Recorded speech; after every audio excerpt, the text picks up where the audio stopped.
Hi, this is Chris Smith with Local Joe's. At Local Joe's, we help local business.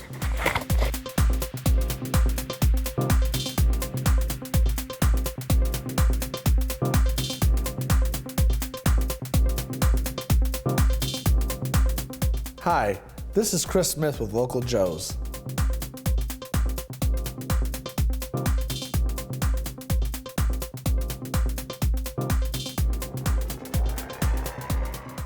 This is City Pulse Newsmakers, a weekly look at the issues and the people behind them in Greater Lansing. Brought to you by City Pulse, Lansing's weekly alternative newspaper. And now, here's your host, City Pulse publisher, Burl Schwartz. Good morning.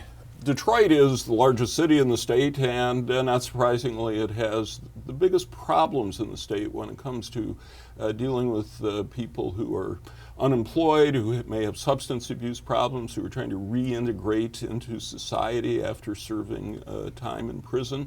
Our guests today are the president and CEO of the Detroit Rescue Mission Ministries, which services some 4,000 people a day, or 1,800 people a day, and serves 4,000 meals a day. That's correct. Chad Audi, welcome to the program. Thank you for having me. And one of the people who takes advantages of those services,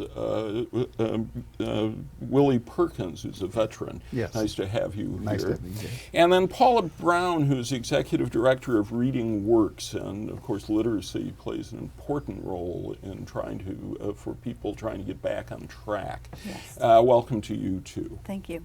Mr. Audi, tell us more about the rescue mission. Well, the rescue mission has been here for 106 years. We've been providing services to everybody who comes to our door who have any kind of problem, whether if it's homelessness, drug addiction, alcoholism, anything that they are lacking coming out of prison. It's vulnerable population that we would like to work with so we can get them back independent on their feet. So today we service about 1,800 people every single day. From cradle to grave, literally. We do have teen mother programs, so that's babies, raising babies, all the way to senior citizen programs. And we provide every day about 4,000 meals because we do not only feed the people who are residents of our program, but we also open to the community. In addition to this, we have camps for the kids, so we take the kids out and let them have a great experience with nature, inner city kids. So we have 240-acre camp in Howell, Michigan, and this year Detroit Public School came to us and said, because you have been doing a great job, we want you to run our camp, which is Burt Shirley Camp in the west side of Michigan. So this year we'll be also adding to our services another camp. So that's basically in a nutshell. So you're not just dealing with adults? No, we deal with everybody from newborn, and some of them they got born, some of the kids they are born in our facilities, all the way to people who are senior citizen. And we give them a variety of services. Our core value to make sure that they get rescued, they get reintegrated into the society. Whether if we're dealing with veterans, people are coming out of prison, people just had some substance abuse issues, or they just suffer of homelessness. And how many people typically are staying at your shelter? At the shelter, just the emergency shelter, we have about 350 people who stays at the shelter. Are those beds usually full? They're always full. Always full. And there's a couple last year, usually when the weather breaks, we have more beds available, but in the last couple of years, we have been full throughout the whole year. And in the winter, unfortunately, we have to do extra beds. Sometimes we have to put cots, or we have to put even chairs to let people stay warm inside the doors. Because our policy is we do not turn anyone away who comes to our doors. And how are you funded? Mainly from donors who donate to us, and we do have some federal grants as well as city and state. And one of the reasons you come occasionally to Lansing is the state capitol. How well are you treated, do you think, by state government these days? Well, first of all, the state did not know much about us, and it's their fault and our fault at the same time. So recently we just came to the Capitol to inform them about the service that we do and let them know that we are a resource to them in that community, and see what other ways we can work with them so they can supplement our program with some financial support and legislative support, because some of the issues that we deal with it doesn't only need money. There's people that we need to go back on the job, and there's some adjustment in legislation that has to be done. Because if people pass records, what kind of incentive we can give to employers who would hire people who are formerly homeless or veterans or any of the population that we're dealing with. So we have a great communication. We had the governor himself had came to our shelter and served meals. So we're pretty good. We can make some good segue on letting them start adopting some of the issues and deal with it appropriately. And before we talk to our other guests, the state legislature seems to be about to do away with the earned income tax credit. Can you put into perspective for us, while it's not a lot of money per person, these are people without much income. What will that mean to people? From our perspective, we don't know exactly yet, because most of the people that we serve, it's either they don't have income at all, or they have not worked for a long time. So they're not getting this credit? They're not getting this credit. So, however, we're pushing some of our guys to start getting some jobs and basically benefit from this earner. Anything coming to Detroit is great. So we think the other population on the verge of being homeless will benefit a lot from this little money that might be coming in. However, we hope that there are some other venues will come to Detroit. Yeah, very good. Willie Perkins, you're a veteran, and you have been availing yourselves of these services. Tell me your story. Okay, my story is pretty simple. I'm a single dad with a son that's 9 years old, and we became homeless last year. Around about March, I lost my job, and we were living in a nice house, and we had a foreclosure, and I went in homeless. We had to sleep in a car for a while. Had to, here and there, and Miss McGee called me from a veterans building, and she said, "Hey, come on down. I got a nice place that I want to call Miss Sellers over at the Detroit Rescue Mission, 211 Glendale," and they sent me over that same day. It was around December, around the 12th, and I went in and open arms. We can take you and your son. That was the plight, because I wasn't able to get any other place they would take a veteran, but not the kids. And I don't know if you know that's very disheartening, because when you break up the family, now it's lost. But Detroit Rescue Mission took me in with open arms and said, "Hey, we're going to give you raiment, we're going to give you clothes, we're going to give you food, but not only that, we're going to set you on a structured program to get you back into society and be a viable force." And from that time, I didn't stop moving. I went from one certification to another: construction, professional talk and speaking. And they let me know that they loved me, that they truly cared and had compassion about a veteran that you don't get everywhere. And that's why I just, when they said, would you share, I would just want to say that they saved my life, but they saved my son's life. And he's excelling.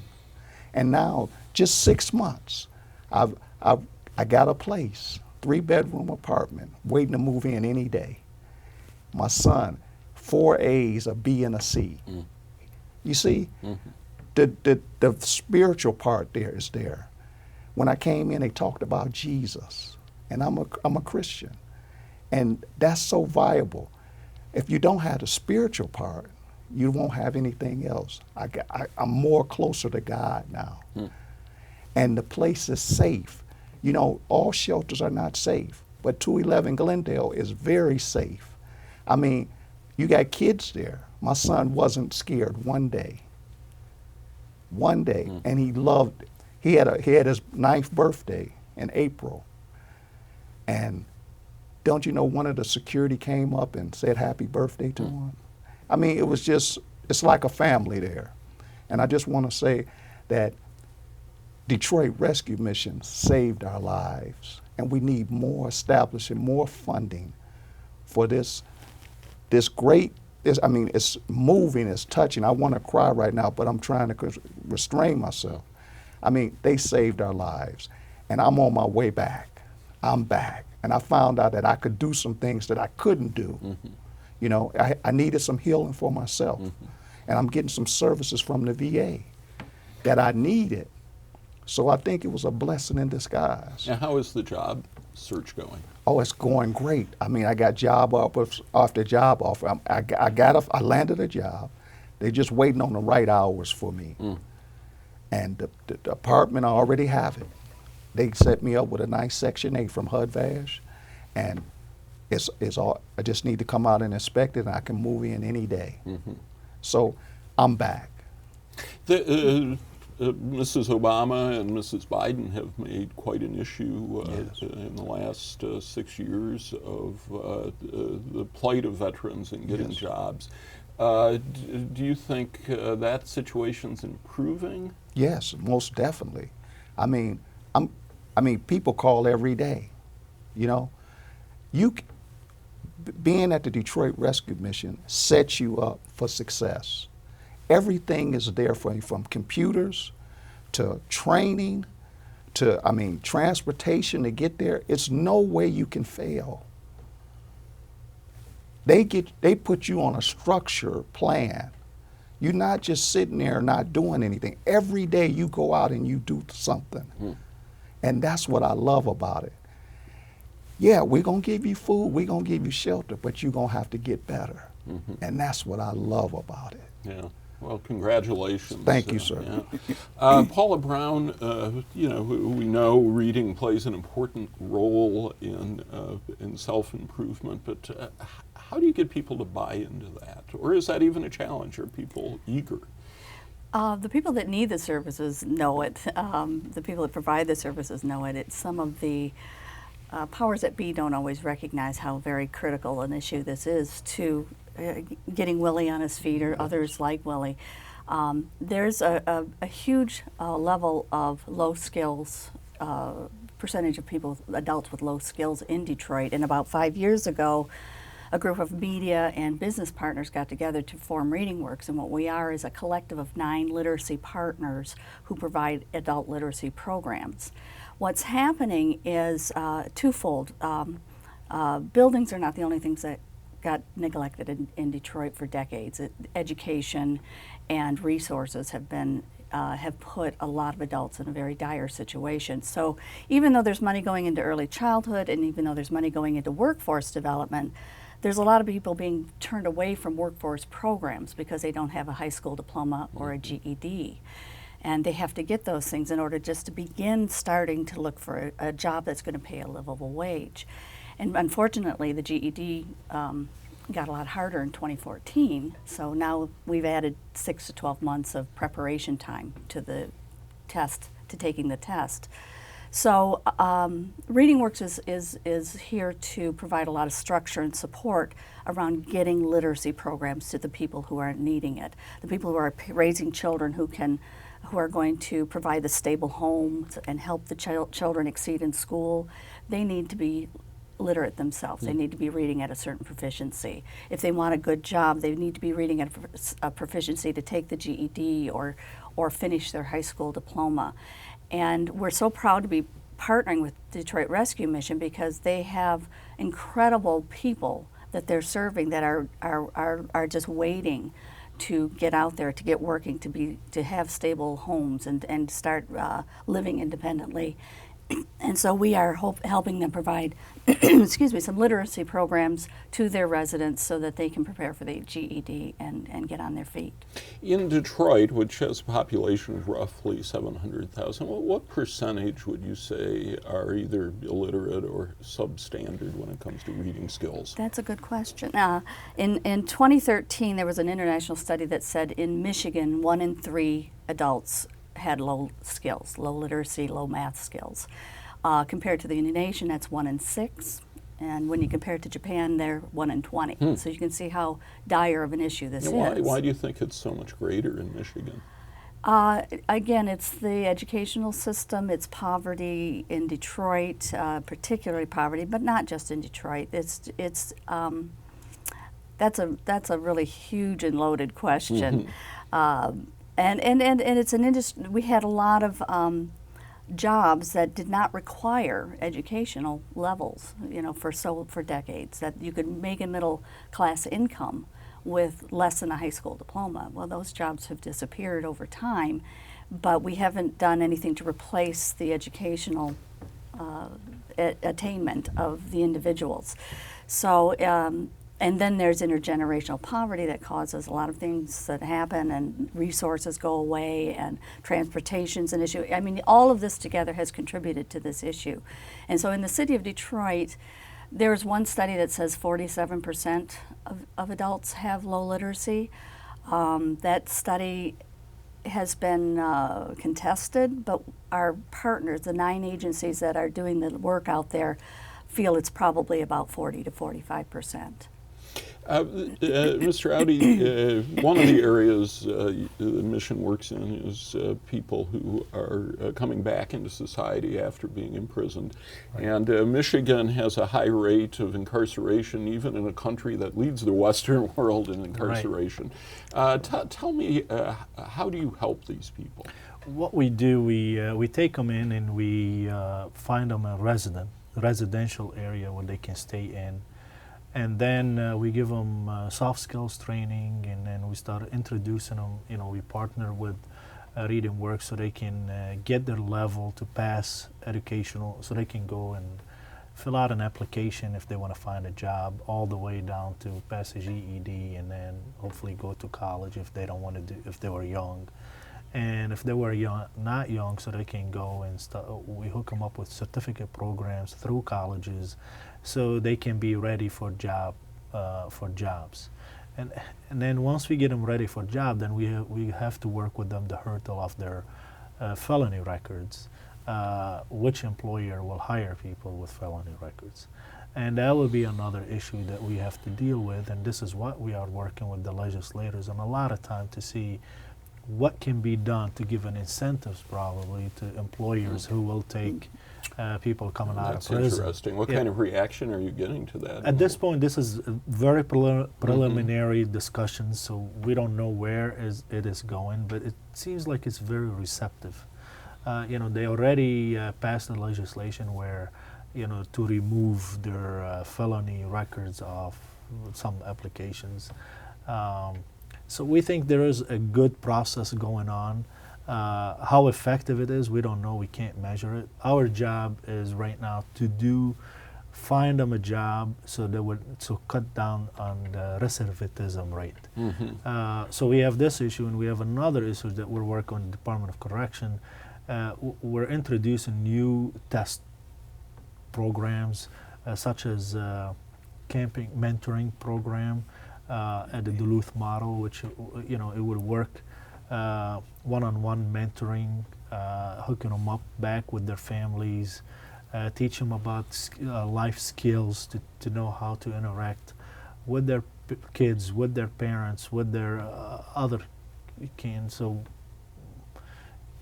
our goal is to safely reintegrate them back in the community, have the community to receive them, and them know how to live back into the community, move them from where it used to be their comfort zone, which is the prison, to live now independently in the society. There's a lot of challenges, but we're making a lot of a breakthrough. Our success rate has been very good.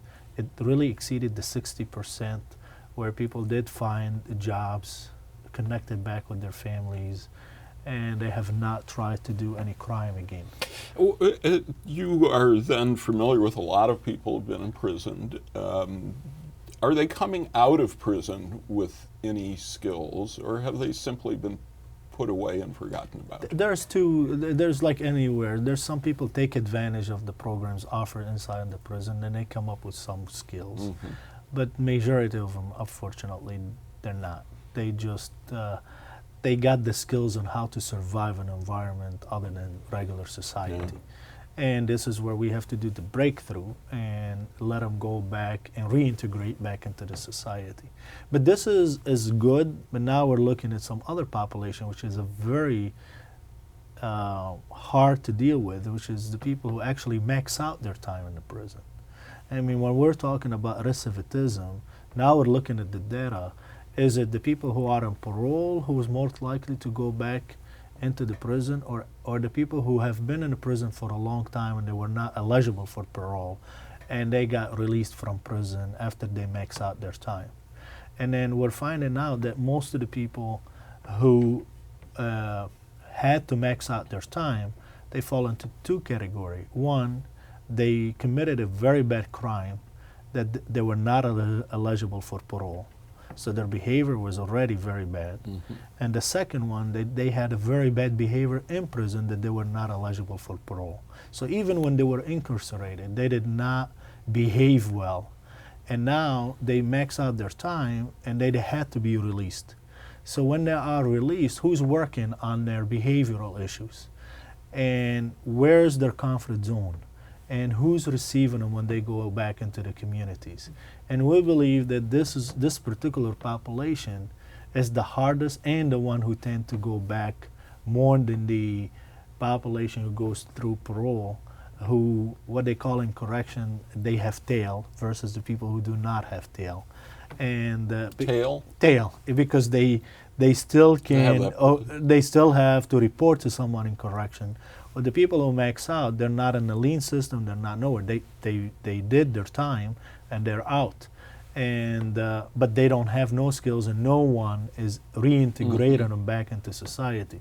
So now we're talking to the department also to see if there any way we can do some pilot programs to work in this particular population, at least inside the prison, before they release them. So when they bring them back to they bring them back to their closer area where they're going to be discharged, and start doing some case management with them when they start in prison to see where they're going.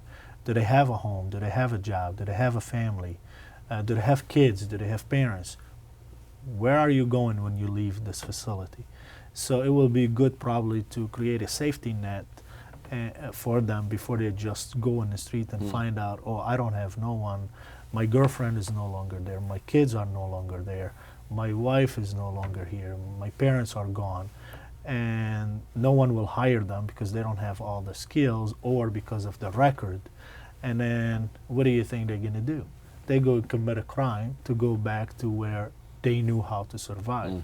So where we applaud all the efforts that the governor is doing on cutting down on the number of recidivism so he can lower the budget, because it costs about $35,000 right now a year for every incarcerated. I think we can do this work much less and it will be much more effective. So That's an interesting aspect of this, the economic part. Right. I hadn't really thought about that. Right. Well, that's exactly what we're looking at. You know, probably if we invest a little more money up front. We have been always, in all our programs, we always spend money after the fact. We don't do prevention. And because no one sees it coming, they think, well, it's not happening, why do I have to spend money on it? Well, it is time for us to learn that prevention works much better than correcting after the math of being. I want to talk to you, Mr. Perkins, about that, because the concept here, from the cradle to the grave, that's almost right out of Franklin Roosevelt's days, and we seem to be getting away from that. And Mr. Perkins, do you, without disregarding any responsibility you have for your own situation, do you feel society in Michigan has said, you know, we got enough problems, we're not going to worry about the underdog? Yes, I did kind of feel that way. But I try to put it back on the individual. If you got the drive and the determination to make it, you'll make it. Because my parents, they got master's degrees and bachelor degrees. They worked hard. I can remember my mother, we not having a car, having 6 bags of grocery on a two-wheeler. bringing the food home.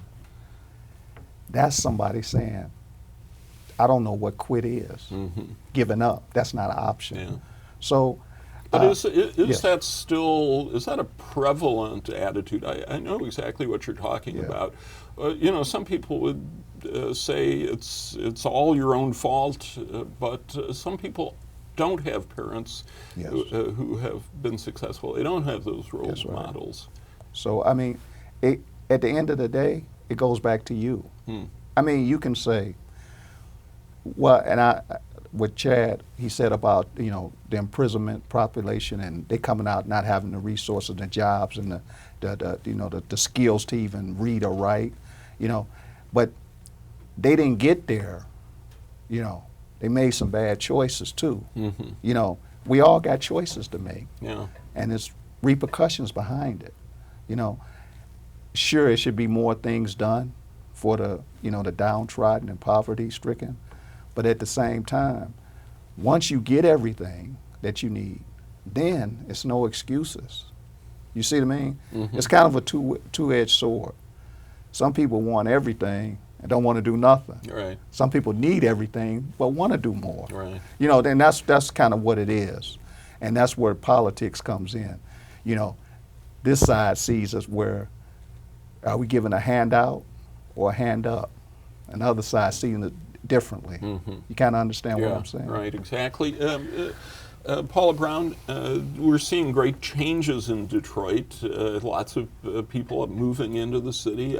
They can't fix up residences fast enough. Are you concerned about more people being left behind as things gentrify? Yes, absolutely. If we need to invest in these adults that have 10, 20, 30 years left in the workforce, that are raising children and living in these communities right now.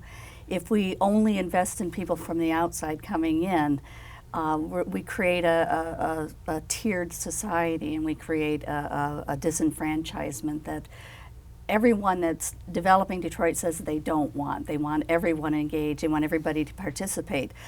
And so Reading Works is here to say you have to invest in these adults, these grown-ups who have complicated lives, who have gotten into entanglements that they need help getting out of for whatever reasons, and that includes the incarcerated and the veterans and so on. This is only going to be good for Detroit and for everyone if they become consumers and homeowners and great parents, and their kids start thriving in school instead of dropping out at 8th grade and perpetuating the intergenerational poverty and intergenerational low-skilled, low literacy. All right, well, we're almost out of time. Mr. Rowdy, tell our viewers, if they want to find out more about the rescue mission, how can they do that? They can go on our website, drmm.org, or they can call us if they need anything at 313-993-4700, and then we answer the phone live 24/7. Okay, well, our show is here in Lansing. Our signal actually gets to Detroit, and Right. people may see the show on our website, so that is useful information. I want to thank all three of you for coming here today, and best of luck to you. And Mr. Perkins, I look forward to finding out what job you take. Okay, thank you. And thank you for having me. Well, you're very welcome. Thank you all for watching. We'll be back next week. Good morning.